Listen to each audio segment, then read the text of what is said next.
Crypto Trader is proudly brought to you by eToro. Discover a simpler way to trade and invest in cryptocurrencies and more.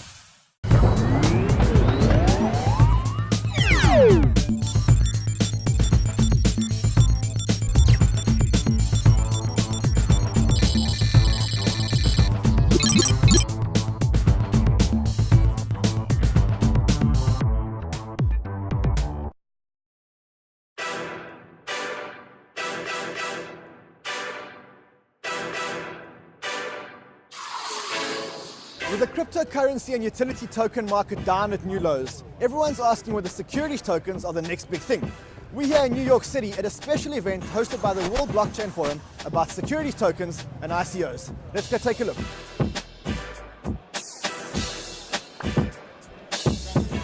Why securities tokens and why now? I think security tokens represent a large part of where this industry is heading.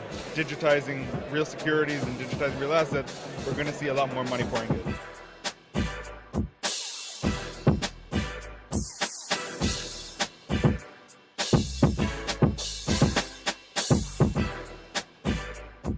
We continue our coverage from New York City, and this time we're at the World Blockchain Forum, a special forum created to discuss securities tokens, which is the big theme for 2018. Bruce, you just came off the stage, very excited about securities tokens. For sure. Why are you so excited? Well, I sort of grew up in this business. My mom was a stockbroker starting in 1977 when I was 5 years old. At 14, I got my first job at Dean Witter. At 19, I got my Series 7, and then I started my own firm. So I've done this. I've actually been registered with the SEC in some form or another for like 57% of my life. So, and then I got into Bitcoin 6 years ago. So the merging of the two is super, super interesting for me. Why is it so interesting? I mean, when Bitcoin came about, it decentralized the power that the central banks had. Right. And that was what we all bought into. Yeah. What's so exciting about securities tokens?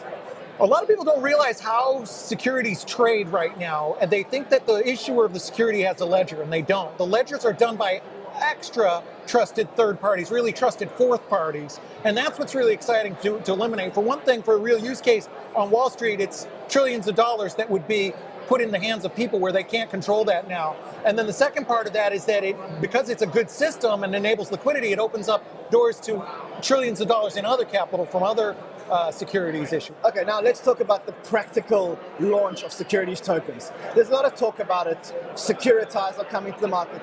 T0 is coming to the market. Order book, playbook. When do you think securities tokens are going to be a real thing? It should be pretty soon. There's already some now, so it's already started. There are securities tokens that exist like BCAP and some others, and there's more every day. You go to conferences like this, because of the way that the writing is on the wall, that you really have to follow these securities laws, and because companies like Coinbase and T0 are leaders in the field and talking about this, people see that this is the way to go. So the kind of utility token ICO is sort of dying down, and people are looking at this. And then also really serious existing publicly traded companies are looking at this. So I think it'll be soon. I mean, certainly in the next 6 to 12 months, you're going to see a lot of exciting changes. But now we have to build a whole big infrastructure. Example, custodians. I mean, when can you see a government pension fund investing in a securities token? They're going to need to know that there are reliable wallets, that there are reliable exchanges that provide liquidity, that there's a whole layer of service providers that are built. Now, surely that's not going to be built in 2018. Yeah, it'll be an evolving process. The big investors like pensions and sovereign wealth funds, they'll probably be a little bit later because they do have more concerns. It's just like Bitcoin. The first people, a lot of the early people who bought Bitcoin did it through all kinds of weird ways, by email or using Dwolla to send money to something else, to send it to Gox. And then you'll have companies like Coinbase who are already doing that. A lot of people are probably just going to trust Coinbase to have their securities token. So it'll evolve. So let's talk about the practical side of things. Is there a blockchain that could support NASDAQ type activities? Yeah, well, I think there's a few projects that are working on building that, and I'm an investor in several of them. So far, Bitcoin could do it. Bitcoin is a pretty robust chain and very, very difficult to attack, and all of the good security things about Bitcoin. And if you look at Lightning Network and atomic swaps, what that will enable you to do is have assets that could trade on Bitcoin or similar chains and be able to have very high capacity, which is actually really well suited for this, because you'd have just brokers opening Lightning channels with other brokers, and that would enable you to have quite a bit more capacity than you would, if everything was on chain. So today, if you were launching a security token, would you launch it on Bitcoin blockchain? If I did it right now today, probably, yeah. I'd probably consider Bitcoin. I like Ethereum Classic, especially now with the news with Coinbase. I think the reason I don't like Ethereum as much is because of the DAO hack. It's a little bit, or the DAO attack. It's a little bit centralized. I didn't really like that rollback, but Ethereum's a good one. There's a few others. Ravencoin, EOS, ADA. There's a lot of projects, varying degrees of ambition. Some of them are really looking to do a lot. They're all risky because this is crypto. Even Bitcoin is risky. It's still early stages. We don't know. Let's talk about that for a second. I know you're a Bitcoin maximalist. I know your history is in Bitcoin. I know you run the Satoshi Roundtable, so it couldn't be more obvious. Now, The maximalists are about to kick me out, though. They're going to kick me out of the centralized maximalist club because I own all. So let's I'm break up. maximal-ish. Let's break up the new world into three things: cryptocurrency, securities tokens, and utility tokens. What happens to utility tokens when securities tokens become mainstream? I think utility tokens, as you see them now, would be different because most utility tokens are really just securities that they tried to avoid securities law by saying, yeah, we're a utility. And that's not a great model. Some utility tokens will actually have real utility, and that could be a whole new market. Who knows what this cool token blockchain thing can do? There may be 10,000 tries at making something interesting. Maybe 500 of them will work, and it could be anything from airline miles to a million other things that people are working on. So yeah, utility tokens should be a thing, and then there will be kind of platforms like Ethereum, which is sort of a utility token that allow people to do other stuff on that chain. And then you'll have securities, which will be just like securities are now. It could be stocks, bonds, New instruments that we haven't thought of? Debt contracts, derivative, sharing of profits in a certain thing through smart contracts and everything. So that'll be cool. And then cryptocurrencies, I think there'll be probably a few that become the major currencies. So if I were to ask you, the most exciting bucket, cryptocurrencies, securities tokens, or utility tokens, which one excites you the most? I'd say probably cryptocurrency excites me the most from a anarchist, freedom, privacy, cypherpunk angle. But as somebody who kind of grew up in securities tokens and spent my whole life working on it, to merge those two, professionally with the time I spend, securities tokens is where my focus is.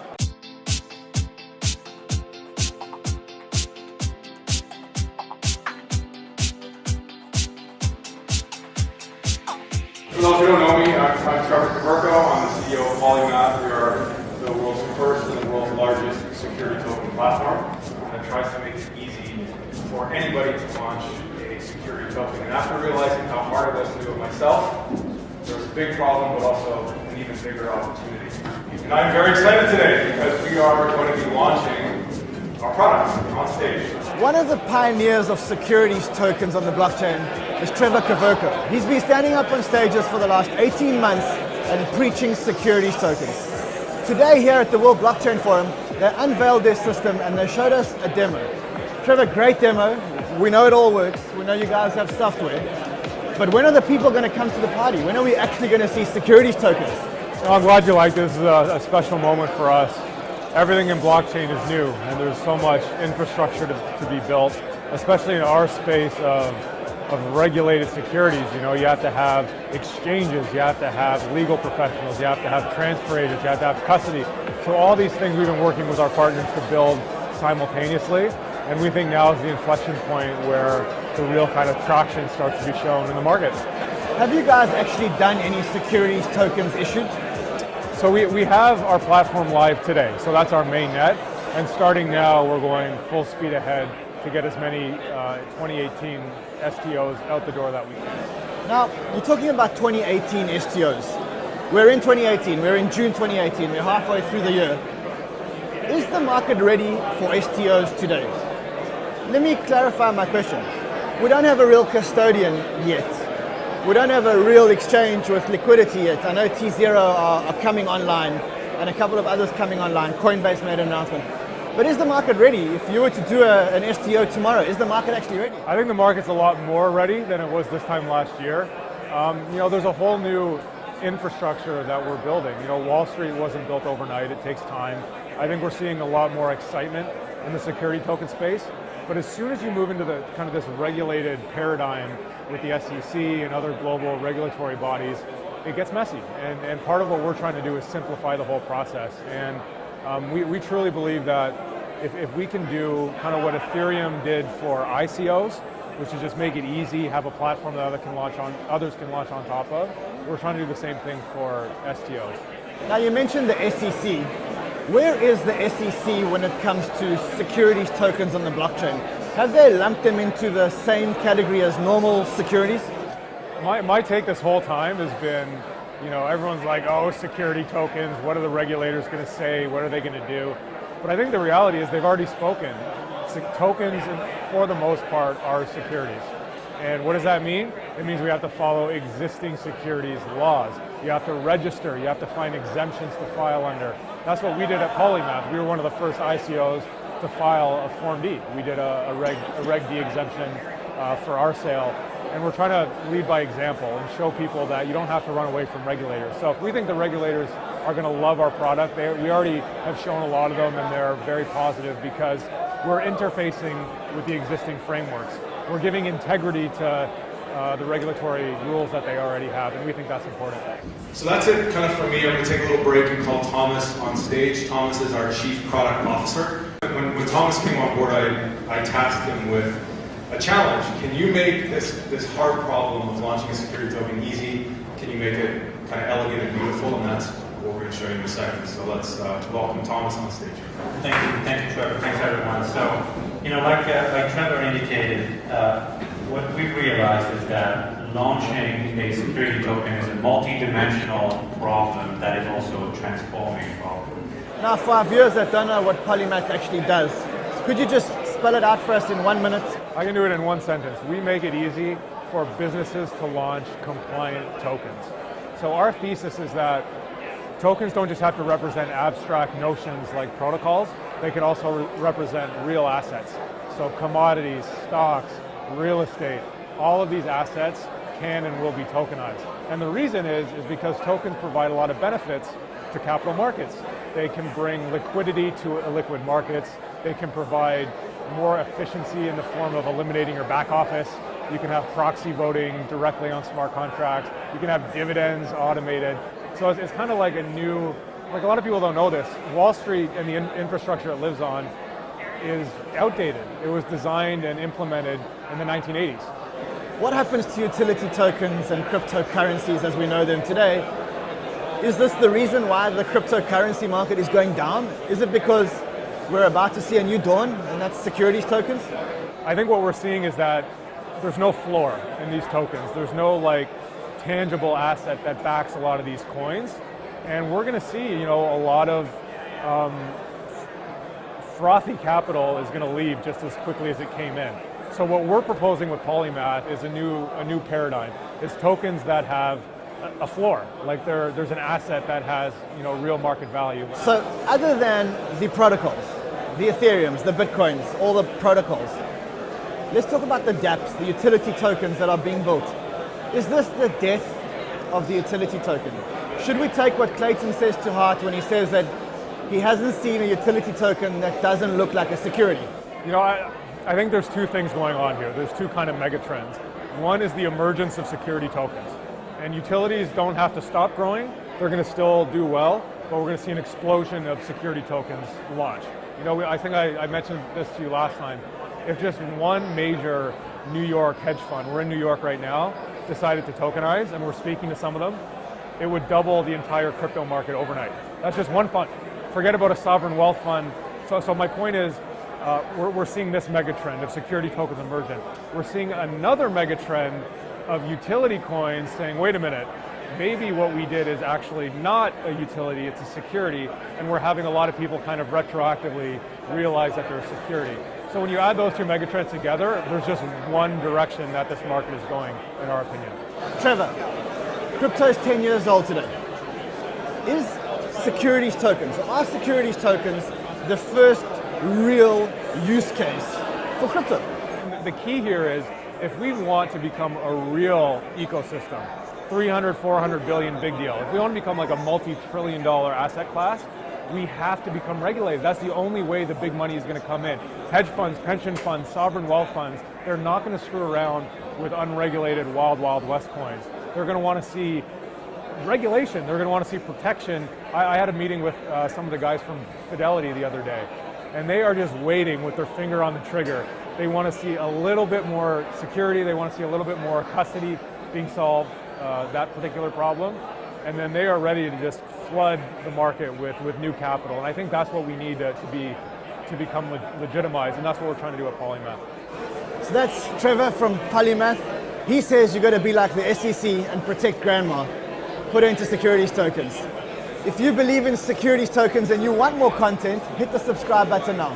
Thanks everyone for listening.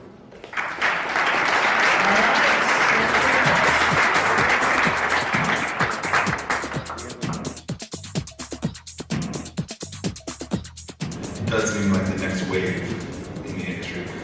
What do security tokens and the new, what does that do to the price of anything? Now, you've run many conferences about crypto. You've been around for a long time. You've run a lot of conferences with utility tokens. Have you lost faith in this concept of a utility token? I think that it isn't as attractive to investors than security tokens and something more regulated. ICOs and utility tokens still have a purpose, hence the name utility. And there is a hybrid model that many companies are adopting where there's a utility angle and there's a security angle. You're not as excited about utility tokens as you were a year ago. No. Why? I usually don't take a position, so this is interesting to take a position. I'm not as excited because when utility token came out, this represented a massive paradigm shift that people can raise money through token sales. And then it was Wild West, and it still is Wild West.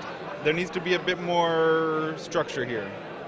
And I think security tokens and the ability to securitize assets represents a big change. And you can still do ICOs and you can still make utility tokens, but it's better now with this new wave. And after being here for 2 days and seeing the speakers and catching up on all the talks, what do you take out of here? Talking to many of the companies, their thesis and premise and the companies they're building and their timelines all are going towards the idea that security tokens will be a major part of the future. Yes, this is going to be a big part of the future. We're making our business around this. This is the central premise of the future. I agree with them. When do you think securities tokens are going to be a big thing? Is it a 2018 thing or is it a 2019 and 2020 thing? The ease of making security tokens is getting better and better. We just watched Polymath give a demo where they showed how easy it was to create a security token. The exchanges will come online. There'll be a competition between NASDAQ and the traditional stock exchanges. Who's going to go first?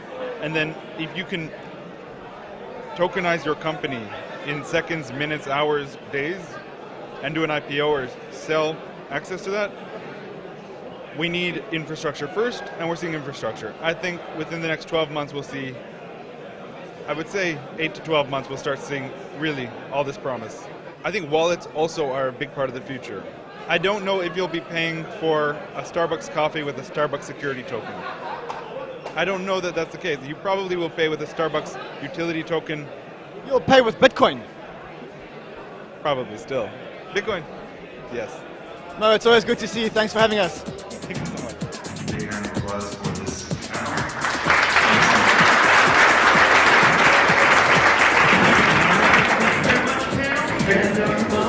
Just off the stage is Mario Pazos from Security Tokens Partners, and he spoke about how excited he is about security tokens. I'm going to challenge him a little bit. Mario, why are you so excited about securities tokens? I think these new instruments are going to be able to allow companies to completely transform the way they raise capital so far. Capital formation nowadays has been highly illiquid by the issuance of either equity or debt instruments that, they became liquid 5, 7, 10 years after an investment. With these type of new instruments and the liquidity in the markets, for the first time in history, investors are going to be able to get in and get out of investments. Now you're talking about private companies, you're not talking about publicly listed companies because they've been liquid for a while. Yes. Okay, so the question that I ask all of our guests is, when do you think securities tokens are going to be a big thing? I think realistically, when the market brings liquidity, and therefore there's going to be more interest in this space, it's going to be next year. I think this year is the year's formation where all the partners and ecosystems being created, but the actual liquidity and trading and volume is going to come next year. What do we need to build in order to make securities tokens a big thing? Before government agencies, pension funds, provident funds all start investing in securities tokens, what infrastructure needs to be built? I think a couple of agents need to actually come about. The first one being, of course, highly regulated and compliant exchanges. Without those, there's no liquidity. Without those, there's no market. So those are going to be coming about towards the second half of this year, in my point of view, starting to trade a couple of tokens here and there. The second is custodianship. It's extremely important for these institutional investors to know that their investors are actually properly being held, and they're not going to be losing, the assets that they invested moving forward. Okay, so let's talk about the two separately. You've got exchanges. We know T0 is coming online. Coinbase made an announcement that they're going to be a securities token exchange. Who are going to be the other big players in this game? There's one that is called Open Finance Network. We happen to have a relationship with them, and they're coming about to the market this month in June, and they're going to start actually trading their tokens listed in the market. One of them is going to be Spice VC, Blockchain Science, and Blockchain Capital. So those are the three tokens that everyone talks about: Science VC, BCAP, or Blockchain Capital, which was the fund that Blockchain Capital set up a while ago. Yeah. They thought it would be a utility token. It traded as a utility token for a while, but then the exchanges delisted it, and they said it's a securities token. Now, you guys are called security token partners. I assume that you guys help companies issue security tokens and do ICOs, but security ICOs. Yes. Are you getting much interest at the moment? Yes, we're actually getting a lot of interest from both investors and issuers. The reason why we're getting interest from both is, let's start first with issuers. What they realize is there are new ways of raising capital that are not dependent upon just getting diluted offer equity in a company. In fact, they have a chance now for the first time in history to offer a token that could be potentially a revenue sharing or a dividend payment, or even you could potentially stripe some assets in a balance sheet and tokenize them, right? So there's a strong interest to raise capital with a new form without being diluted. So unlike the old world where you could only have equity or debt or some kind of combination, you literally can tokenize every aspect of the business. The assets, the revenue, the debt, everything can be tokenized. You're right, absolutely everything. Are you still excited about utility tokens? Were you ever excited about utility tokens? I actually was. As many of us, I actually was able to enjoy the ride of utility tokens and its appreciation and make a good investment in that. But I'm not longer excited at all about utility tokens. I think in most cases they're promising this network effect that never happens and ends up being an empty promise and just air. Now, with security tokens, you're actually offering asset-backed investments. But asset-backed investments are never going to give you 10x, 20x, 30x returns. Utility tokens came as this asset class that promised investors this network effect and gave some investors 100x returns. Can we expect big returns from security tokens? I think it all depends in the valuation of the companies. In fact, what we have decided consciously is not to focus on startups because it's extremely highly difficult to value them. We want to focus on high growth stage companies because we can actually do a DCF analysis, a discounted cash flow analysis, or a balance sheet analysis. And the reality is that if you properly value those companies, there's still a lot of upside to be created. We're seeing that even in the traditional markets with IPOs like Facebook or Snapchat and the like. So there's still upside. It might not be 10, 15, 50, 100x, but there's going to be upside. So Mario was excited about utility tokens. He's no longer excited about utility tokens. He's much more excited about security tokens. I know the market's down, but get me on Twitter and give me your point.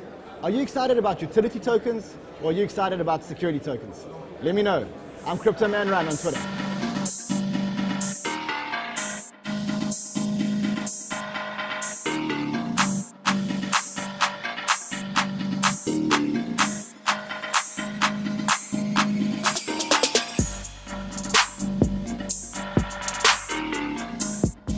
So Brian, the Bitcoin banker, how did you earn that title? In 2013, when I came to Credit Suisse, I was the first investment banker on Wall Street to cover the Bitcoin industry. So there was no ICOs back then. There was no really mention of blockchain. It was just Bitcoin. So you were working at Credit Suisse and you were covering Bitcoin? That's correct. Yes, just advisory services. So I'm an investment banker. So I advise core teams and management teams on how to use now crypto. Okay, so what are you doing today? You were a banker. You were working at Credit Suisse. Are you still working at Credit Suisse?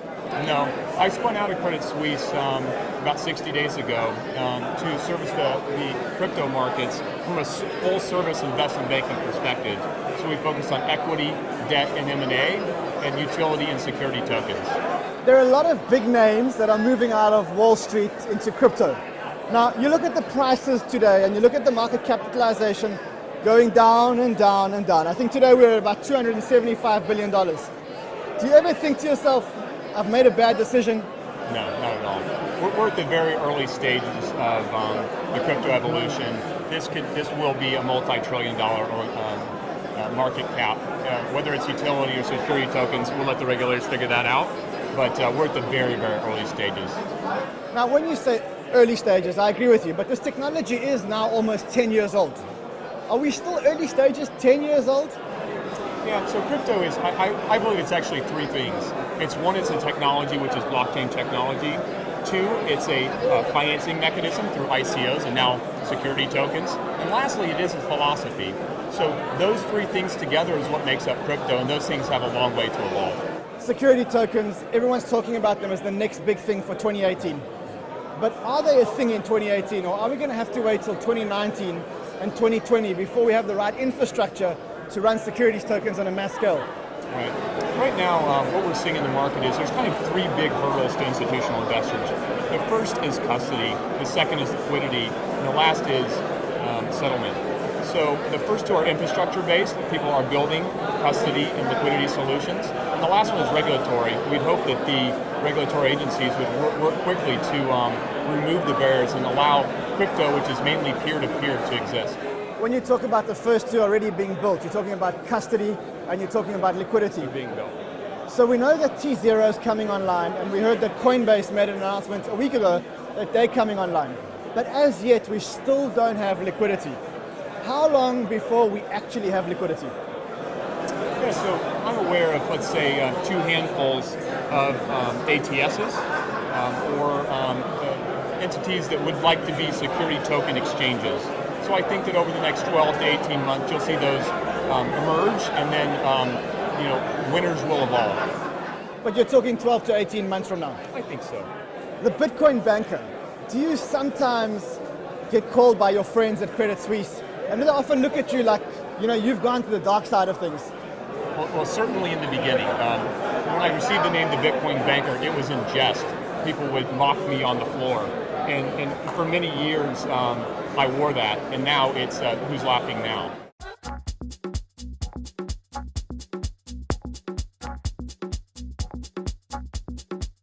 We are at BCI Summit 2018, New York City Metropolitan Pavilion. Here we have some of the most exciting technologies in blockchain, a lot of cryptocurrency hedge funds, a lot of investors that are looking to get more exposure to digital assets. That includes different blockchain companies, includes cryptocurrencies, includes all types of other various instruments that are available to invest into in a digital asset space. Really what we're focusing on is connecting wealth managers and different portfolio managers with the new digital asset opportunities. We try to attract the actual portfolio managers to discuss their strategies, how it is that they're investing in these topics. Crypto's plenty cool. I mean, we're in New York City right now. There is literally 3 conferences happening this week with multiple thousands of people in attendance. Out of the ashes rise the phoenix of the next big multi-billion-dollar companies. The new Facebooks, the new Amazons will be crypto-backed. And the big investors, the big institutional money see this, so they're really getting involved right now. I think as the market starts to level out over the coming months, we'll start to see more action as it upticks again. Everyone's saying it's going to hit that trend, that low, and I think it's reaching that low ball right now. But it's tough to say. There's news going on everywhere. Korea, China has its point of view. India is responding another way. So it's tough to say, I'll be very honest. Good afternoon and welcome to the BCI Summit live with Crypto Man Ron. You heard it from him first. I'm here at the BCI Summit getting some opinions of why the market is going down. So gentlemen, what happened this weekend? Well, we've had a couple different things happen. One was we had a huge hack in Korea. 2 is we had a $34.5 billion acquisition of off-market crypto. And 3, we had huge market trajectory down pressure from a breadbasket of altcoins collapsing. Hold on, let me stop you there for a second. You said a huge hack in Korea. I heard that only $40 million worth of tokens were stolen. Is that a huge hack? Well, it's not as bad as the $400 million hack in Japan, but I have to tell you this. Korea sets the tone in terms of how comfortable we are with these markets. And when Korea gets hacked, the market gets skittish. So are we saying that an exchange in Korea that is the 100th biggest exchange in the world was hacked for $40 million, and that took down the entire market cap by $35 billion. What do you think? I think we're trying to come up with excuses right now why things are happening, why bad things are happening, why capitulations are happening. I think we've seen a steady downturn over the last few weeks. This small hack, as you had said, is a small hack. I think it's just adding on to more nervousness, more skittishness. I think a lot of the institutional investors that we're all talking about waiting to come in are seeing this, and they're not going to come in right now. They're still going to wait it out. And while we're waiting for new blood to come in, a lot of the old blood is getting tired, and they're taking their gains where they can. Okay, the over-the-counter market, how's that going? Yeah, so what we're seeing happening on exchanges is not represented at all over the counter. So over the counter, we are seeing probably 10 times the volume of buyers than sellers. And what that tells me is that very wealthy individuals or institutions are getting ready to enter the space and want to do it at discount. Now, is some of that priced in?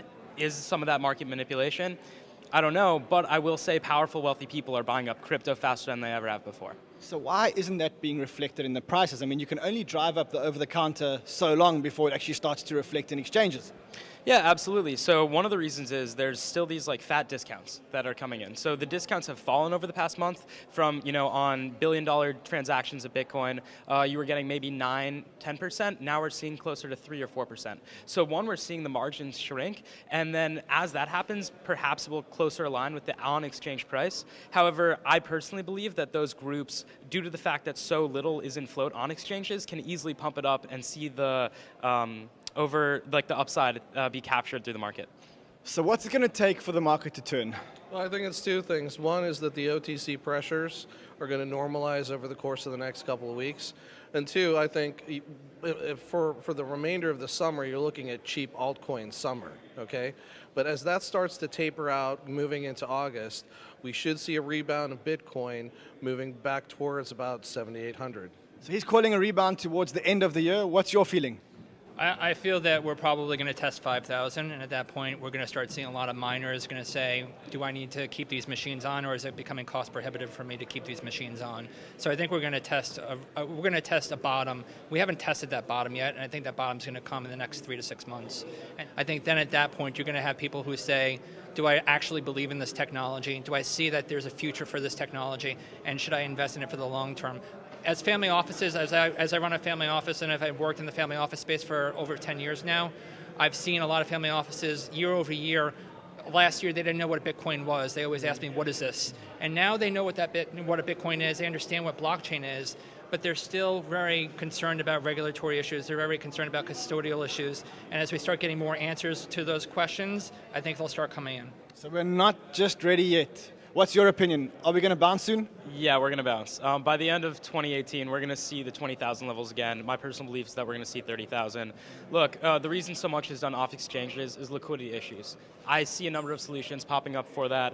Custodian issues will be solved through government intervention, as well as perhaps not government intervention. We hear rumors of, boats in international waters going to be offered as custodian solutions, and, that could be awesome. So I think that the fears that a lot of institutions have from getting into the space that is making them do things off exchange will be brought on exchange, and people will feel safe. Money is going to pump in, and then as more and more of these altcoins that are kind of up in the air whether or not they'll succeed or not do actually produce real products, people are going to get bullish, the world's going to be happy. So that's it for today. You've got Bitcoin bottoming out at $5,000 because we're not ready for the institutions. You've got a cheap altcoin summer, and you've got custodians on yachts. We have a huge amount of resources of capital that is waiting to flow into the space. The only way to really do it securely, at least in the US right now, is go abide by the regulations and really focus on bringing in institutional people through the accredited investors into the space. Look, we've been in a bear pattern for a little while now. Obviously, there's a few concerns with what's been going on in terms of the SEC regulation. We're definitely overboiled in December, and so I had to come backwards. I think we're looking at probably another couple of months of that as it sort of finds its floor, and then we'll be back on track.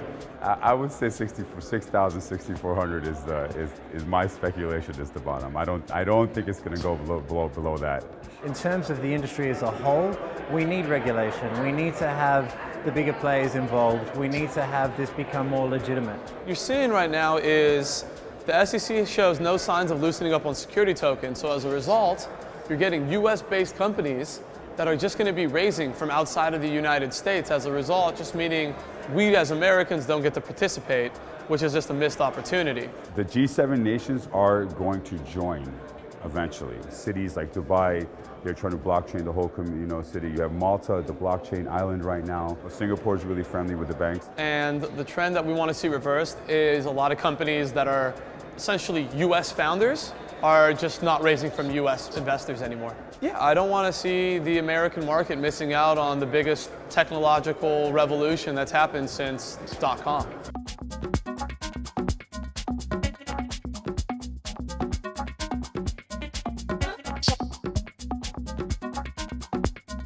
If you believe in risk, you become a financial advisor.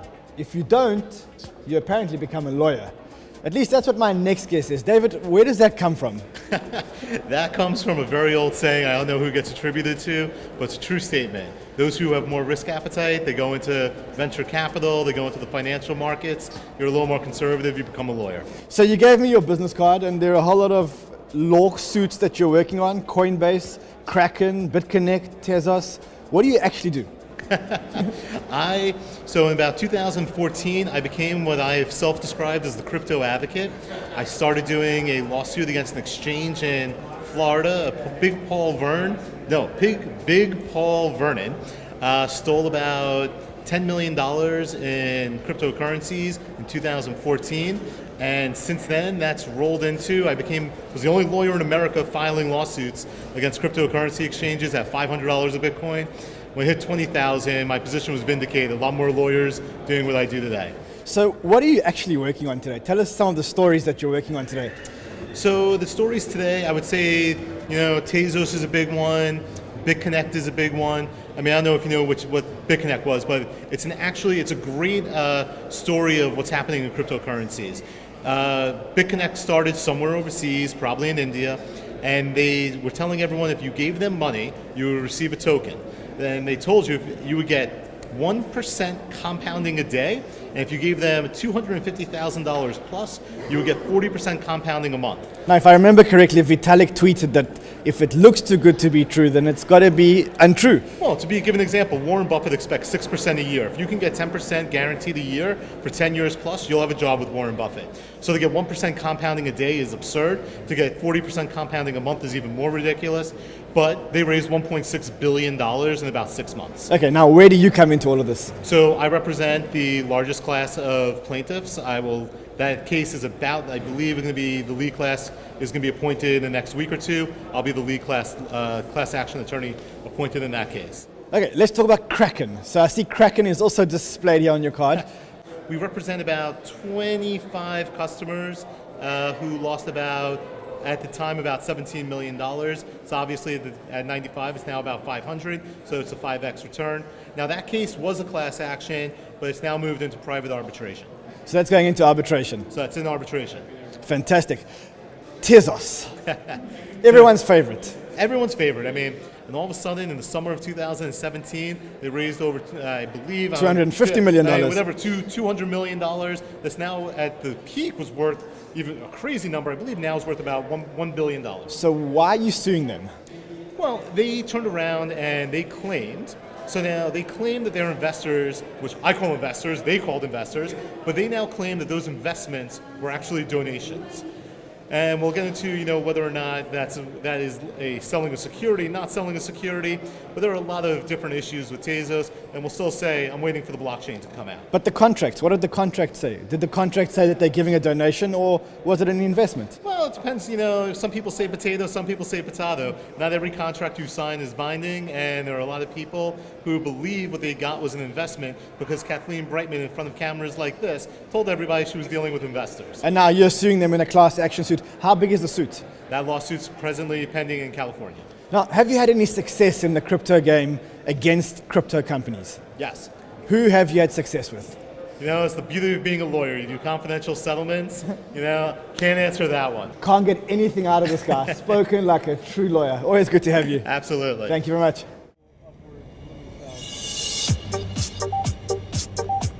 With all the demand to cover cryptocurrencies from the East, and especially coverage from China, we're here to meet Bianca Chan, a new China correspondent. Hi, it's good to see you. How you doing? Yeah, let's go.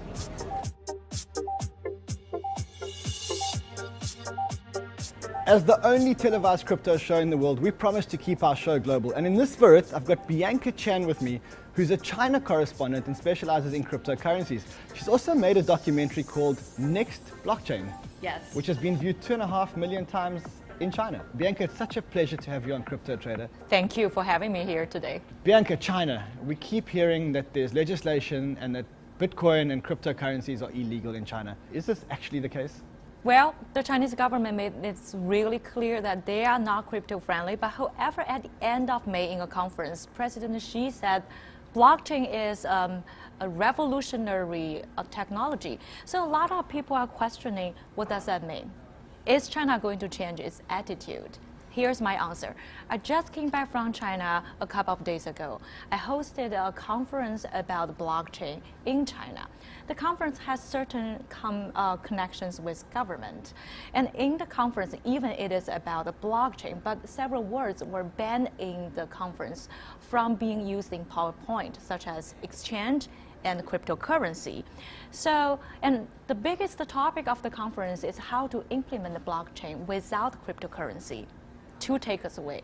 One, we are going to see more private chains adopted by companies and government agencies. Secondly, cryptocurrency still has zero position on government's agenda. So according to my source, during the meeting, central bank emphasized that there's only one legal fiat currency, which is yuan or renminbi, and no foreign currency or no other form of currency can be accepted as payment. Not even Bitcoin and not even cryptocurrency. No. But are there projects happening in China? Are there exchanges in China? Are people actually buying and selling cryptocurrencies today? The common users are still very passionate about cryptocurrency, so you can see there's a boom of exchanges among Chinese crypto communities. Even you cannot open an exchange in China, but things are happening. Among my trip, like almost everybody I met had certain project about exchange going on. But the man in the street, the person who was investing in Bitcoin in China a year ago, are they still trading? Are they still using exchanges? Oh yeah, definitely. In China, these people have a special name called chives, 韭菜. Like they are these kind of retailer investors. They are trying to get a lot of money from these kind of tradings. So a lot of them, according to my source, they're still doing a lot of trades, but they register their account outside of China to do a lot of kind of trading with different currencies and this and that. What about blockchain projects? Is the Chinese government supporting blockchain projects? Is the government funding blockchain projects? I think the Chinese government is very friendly with blockchain without cryptocurrency. I think the reason they are not friendly with cryptocurrency, one is they are making tremendous effort to strengthen renminbi's international status. So cryptocurrency doesn't fit into that strategy. And also they have very strict capital controls. So with cryptocurrency, that will be extremely difficult. But however, China is looking into the potential of this technology, so they are very friendly with the project without the cryptocurrency. So it that's sounds to me like a blockchain without cryptocurrencies is just another word for a database. Yes, I agree. Like a lot of times, it's just another safer and faster database. Bianca, it's so awesome to have you on our show. We will get you on next time. We'll see you again next week, same time, same place on CNBC Crypto Trader. Until then, trade well, my friends.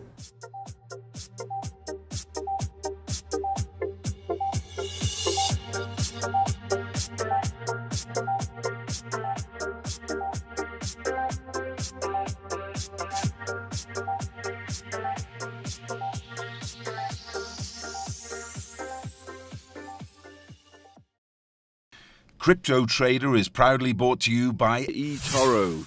Discover a simpler way to trade and invest in cryptocurrencies and more.